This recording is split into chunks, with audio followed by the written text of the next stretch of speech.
Sekian banyak kebahagiaan yang ini semuanya sering kita lupakan. Jadi memang banyaknya kenikmatan yang Allah berikan, kebahagiaan, pertolongan, rahmat, cepat sekali kita lupakan. Dan tatkala kita lupakan bukan berarti itu tidak ada. Inilah yang kita harus menyiapkan jawaban nanti di hadapan Allah. Harus menyiapkan jawaban di hadapan Allah SWT. Jadi dulu pernah Rasulullah SAW keluar dari rumahnya. Tatkala beliau keluar, ternyata sahabat Rasulullah yang lain juga keluar. Kemudian ditanya, apa yang menyebabkan engkau keluar? Ditanya oleh Rasulullah. Kemudian dijawab oleh sahabat ini, tidak ada yang menyebabkan aku keluar kecuali karena lapar. Kalau nggak salah ini sahabatnya Abu Bakar dan juga sahabat yang lainnya. Jadi kalau orang lapar, hampir bisa dipastikan tidak kuat di rumah, pasti akan keluar karena lapar. Kecuali kalau di rumah ada makanan. Kalau nggak ada makanan dia akan nyari. Nah, gimana caranya? Kemudian beliau berjalan. Tatkala berjalan, akhirnya ada seorang sahabiah mengajak Rasulullah dan para sahabat yang lainnya untuk bertandang di rumahnya, untuk mampir. Akhirnya dihidangkan makanan-makanan sampai akhirnya apa? Kenyang. Tatkala Rasulullah SAW kenyang dan para sahabat yang lain juga kenyang, kemudian Rasulullah SAW menjelaskan, tadi kita diuji oleh Allah dengan kelaparan. Maksudnya dengan kondisi lapar, rasa lapar. Sekarang kita diuji oleh Allah dengan kenyang. Dan Rasulullah mengatakan, la tus'alunna an hadzal na'im. Sungguh-sungguh kamu akan ditanya tentang kenikmatan ini. Jadi dari lapar kemudian jadi kenyang. Nah, kenyangnya ini akan ditanya oleh Allah SWT. Sekian kali kita kenyang dan sekian kali kita tidak menganggap kenyangnya kita itu sesuatu yang akan ditanya oleh Allah SWT. Jadi kenyangnya kita ditanya. Memang ada yang tidak ditanya. Di antaranya rumah yang hanya melindungi dari panas dan dingin. Nah, ini tidak ditanya. Atau makanan yang hanya sekedar menegakkan badan kita. Tetapi selain daripada itu, baik pakaian kita, rumah kita, mata ini, telinga kita, kenyang kita akan ditanya oleh Allah SWT.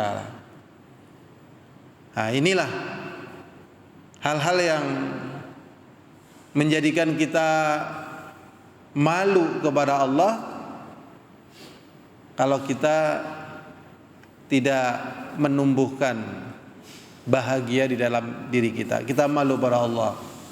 Jangan-jangan kita terlalu lupa kepada Allah, atau jangan-jangan kita tidak kenal Allah.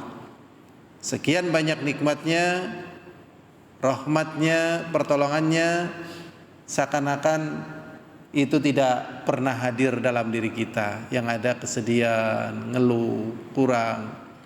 Makanya kita bertemu di majelis taklim ini sebenarnya rahmat yang sangat besar, termasuk bagi diri saya juga, rahmat yang sangat besar.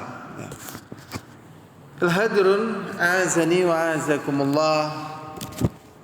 Kita akan membahas tentang masalah lemah lembut. Jadi lemah lembut ini sering hilang dari kehidupan kita atau dari kehidupan manusia. Nah, memang kontrol ya, kadang orang lagi capek atau lagi terhimpit kebutuhan atau lagi pusing, itu kadang lemah lembutnya itu hilang, baik kepada anak, kepada istri, kepada teman, ya, atau mungkin tersinggung, ya, atau kepada binatang, bahkan lemah lembutnya hilang. Nah, ini perkara yang penting sekali untuk kita latih. Rasulullah SAW mengatakan di dalam hadis yang dikeluarkan oleh Imam Bukhari, innallaha yuhibbur rifqa. Rasulullah SAW mengatakan sesungguhnya Allah mencintai kelemah lembutan. Jadi dicintai oleh Allah SWT, lemah lembut. Jadi kalau orang nggak bisa lemah lembut, ya, tanda-tanda dia akan kehilangan banyak hal, ya, banyak hal, ya, bisa jadi kehilangan semuanya, ya. Kinten-kinten sing badhe paring contoh, nek misale mboten saged nggadahi lemah lembut, nggih, niki banyak hal yang hilang dari kita. Misalnya apa kira-kira ini? Nah, ya hampir semuanya. Ya, istri bisa lari, anak bisa kabur, majikan bisa pergi, karyawan bisa lari, tetangga bisa benci. Bahkan diri kita sendiri pun benci, binatang pun lari gitu. Nah, ini bahayanya kehilangan apa? Lemah lembut. Oke? Nah, lemah lembut itu paling berat tatkala lagi capek, tatkala lagi banyak pikiran, tatkala dompetnya apa? Tipis napa kosong?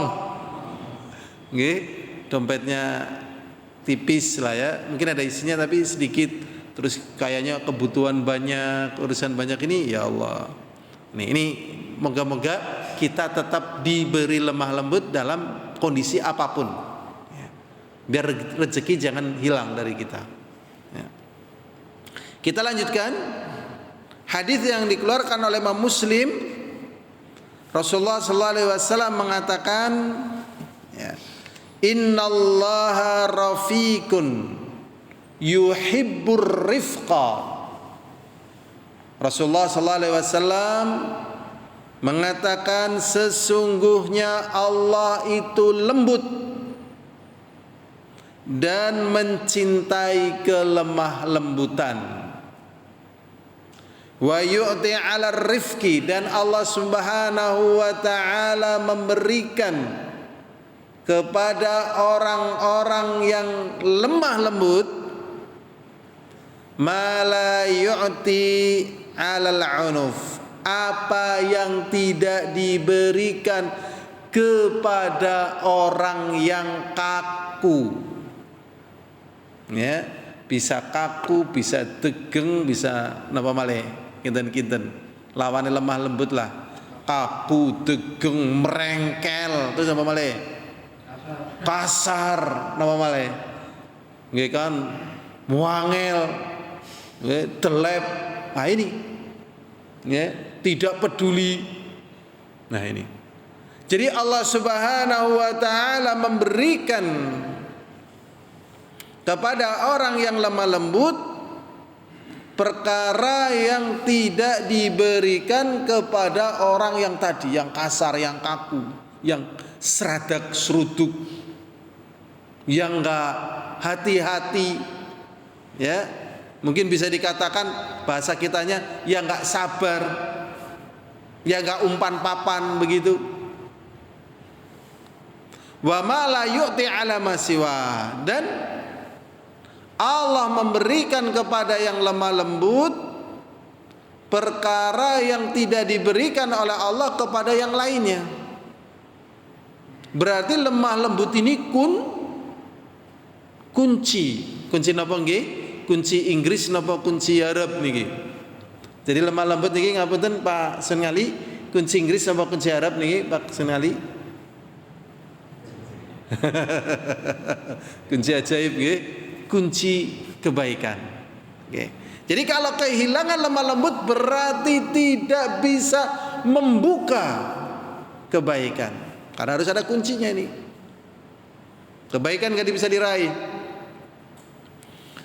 Dan Rasulullah sallallahu alaihi wasallam mengatakan mayyahrumur rifqa yahrumul khair. Barang siapa yang kehilangan lemah lembut, maka dia akan kehilangan kebaikan. Jadi kalau nggak bisa lemah lembut berarti tidak mendapatkan kebaikan. Kebaikan itu apa?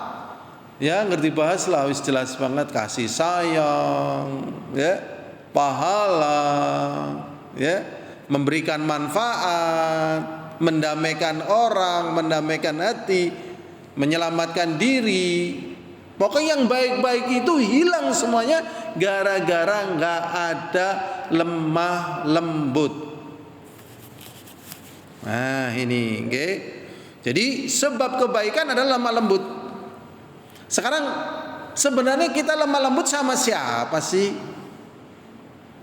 Secara garis besarnya lemah lembut pertama di antaranya lemah lembut tatkala berdakwah kepada orang yang kafir. Orang kafir, bayangkan kita dituntut lemah lembut. Bagaimana kalau kepada kaum muslimin? Bagaimana kalau kepada anak? Bagaimana kalau kepada istri? Dan sulit loh lemah lembut terhadap istri, atau sulit lemah lembut kepada suami. Nggih menapa mboten Pak Mungging? Nggih, terutama ngerlaki kesel nggih Pak Mungging nggih, bahwa sudah disebutkan kesel duite. Ya, itu kan ya Allah, panik itu. Kepada orang kafir aja dituntut bisa lemah lembut, bagaimana kepada orang-orang yang punya kedudukan. Ini yang pertama. Kemudian lemah lembut kepada orang yang mencela kita dalam keadaan celaannya itu salah. Dia mencela kita, celaannya apa? Salah, dasar bocah dan seterusnya, salah padahal. Tidak terjadi pada diri kita, kita harus lemah lembut. Ya semoga Allah memberikan hidayah pada panjenengan dan kepada saya. Semoga Allah memberikan rezeki pada antum, kepada bapak dan juga saya. Memang bapak lagi kena ujian, ya semoga diberi kesabaran. Padahal salah itu. Berat ini. Lemah lembut kepada orang yang mencela kita dalam keadaan dia salah, nggak benar. Kemudian lemah lembut kepada diri kita sendiri. Nah ini yang sering kita bahas, kemarin udah bahas, ya. Contohnya lagi panas, lagi sumuk. Biasanya kalau lagi panas, lagi sumuk, pinginnya apa? Dingin. Ini harus lemah lembut. Nih ada saudara saya bahkan lagi panas karena punya hajatan, sumuk, akhirnya dia minum Sprite atau minum apa gitu, dingin. Setelah itu dia mandi. Setelah mandi ternyata setelah itu dia akhirnya meninggal dunia. Gak nyampe 2 hari 3 hari di hari itu. Padahal tadinya sehat, ada acara dan seterusnya. Sumuk panas. Kalau sumuk biasanya bagaimana? Pinginnya dingin. Wah, nek sing cilik-cilikane lah. Nek tumbas bakso enake ngunjukin apa? Es teh nggih. Nah niki berarti mboten lemah lembut terhadap diri sendiri. Kalau misalnya beli bakso panas, ngunjuknya ya teh hangat gitu loh. Pahit misalnya. Ya kan? Begitu nyambung, jangan begitu. Kalau misalnya olahraga panas-panas ya dinginkan dulu gitu. Jangan langsung ya mandi gitu kan. Cukur ya jangan sampai yang kemarin kozak seperti itu. Ya, kalau capek ya istirahat. Ya, kalau marah ya tenang dulu. Kalau lagi pusing ya istirahat dulu. Jangan panik dulu. Biasanya orang ingin melaksanakan sesuatu itu di saat itu, padahal dia posisinya lagi nggak tenang, lagi nggak sehat, lagi nggak nyaman. Istirahat dulu sebagai bentuk kasih sayang, lemah lembut kepada diri sendiri. Jangan dipaksakan. Nah, kemudian lemah lembut kepada istri dan anak, ya juga kepada suami tentunya. Kemudian seorang imam harus lemah lembut kepada makmum. Nah ini. Tapi kalau di masyarakat secara umum sih imamnya lemah lembut karena bacaannya pendek. Ya. Nah, kalau ada imam yang hafalannya panjang dan sebagainya, ini, ya, dia harus mampu mengukur. Mungkin ada kesepuannya, ada anak-anaknya, ada orang yang punya keperluan. Nah ini lemah lembut. Kemudian lemah lembut di dalam memerintahkan kebaikan dan melarang kejelekan. Kemudian lemah lembut kepada kaum mukminin, lemah lembut kepada binatang, ya, dan lemah lembut kepada yang lainnya. Ya, ini lemah lembut. Berikutnya al-hadirun azani wa azakumullah. Di sini dijelaskan bahwasannya orang yang lemah lembut itu, ya, ini dicintai oleh Allah. Karena apa? Innallaha rafiqun. Karena sesungguhnya Allah itu lemah lembut. Maksudnya kepada hambanya. Yuridu bihumul yusra, dan Allah menginginkan kemudahan kepada hambanya. Jadi Allah inginnya hamba itu ya selamat, bahagia, nggak susah. Ya. Wala yuridu bihumul usr, dan Allah tidak menginginkan kesusahan bagi mereka. Fala yukallifum fawqa taqatihim, fala yukallifuhum, dan Allah Subhanahu wa taala tidak membebani mereka di atas kemampuannya. Jadi tidak mungkin yang dibebankan oleh Allah pada perkara yang tidak mampu. Yang sering kita sendiri yang menaruh beban pada diri kita pada perkara yang kita tidak mampu, karena ambisi kadang ataupun yang lainnya lah. Ya, tapi Allah nggak mau membebankan yang tidak mampu. Di sini dijelaskan yu'ti ala rifqi, dan Allah memberikan kepada orang yang lemah lembut, maksudnya ayyuthibu alaihi ma la yuthibu ala ghairi. Allah Subhanahu wa taala membalas, memberikan pahala apa yang tidak diberikan oleh Allah pada yang lainnya. Wa yu'ti alaihi fid dunya minats tsana, dan Allah SWT membalas, memberi kepadanya di dunia dari pujian-pujian, dan dia mendapatkan apa yang dia cari. Jadi orang yang lemah lembut, ya, itu akan mendapatkan apa yang dia cari. Misalnya ya jualan ternyata nggak laku, dia sabar, ya, tidak terus ngamuk. Kadang orang jualan nggak laku ngamuk, tinggal ya nggak diurusin, ya sabar, ya.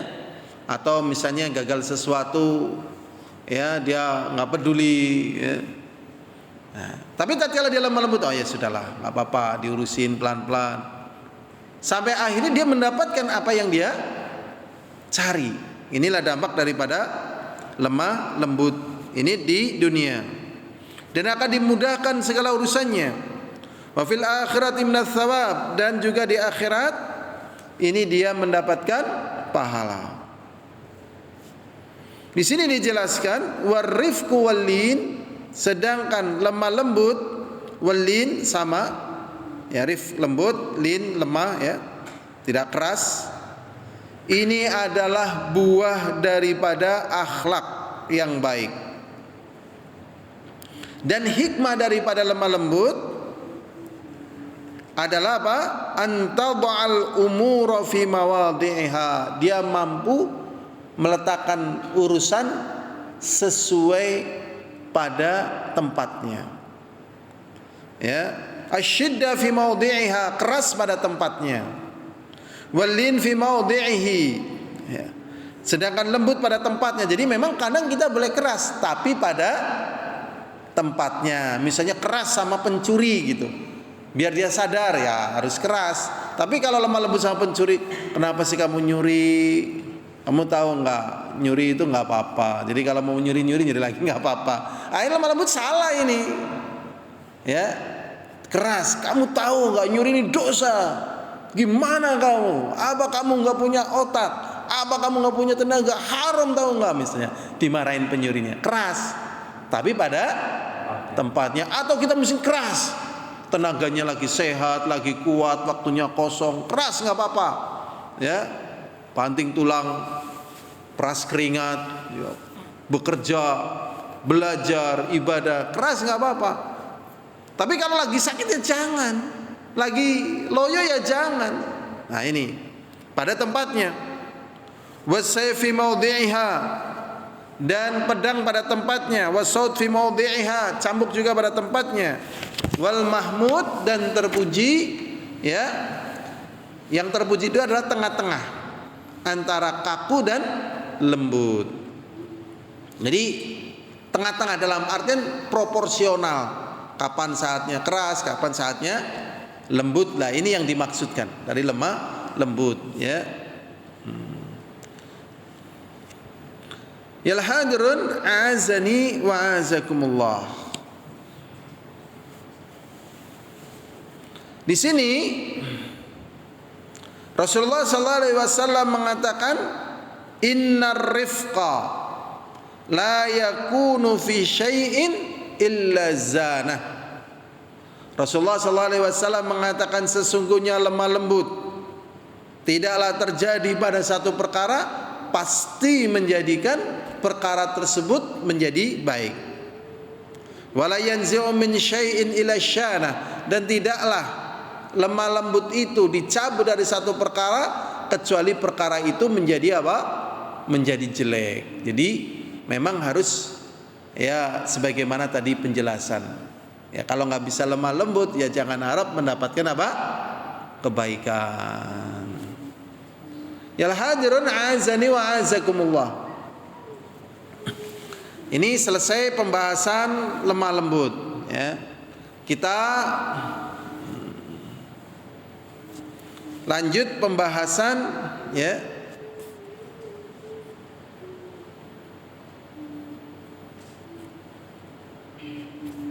Kita lanjut kepada pembahasan yang berikutnya. Pembahasan berikutnya yaitu rasa malu. Ya. Rasa apa? Malu. Ya, rasa malu dan menutupi diri. Rasulullah sallallahu alaihi wasallam bersabda, "Innallaha azza wa jalla halimun hayyun satirun yuhibbul haya'a was sitra. Fa idza ghatasala ahadukum falyastatir." Akhrajahu Nasa'i. Rasulullah sallallahu alaihi wasallam mengatakan sesungguhnya Allah azza wa jalla itu adalah zat yang halim. Halim itu ya artinya apa ya? Tidak tergesa-gesa. Jadi misalnya gini, ya, hambanya itu maksiat dengan maksiat yang keterlaluan, ya. Misalnya Allah ditinggalkan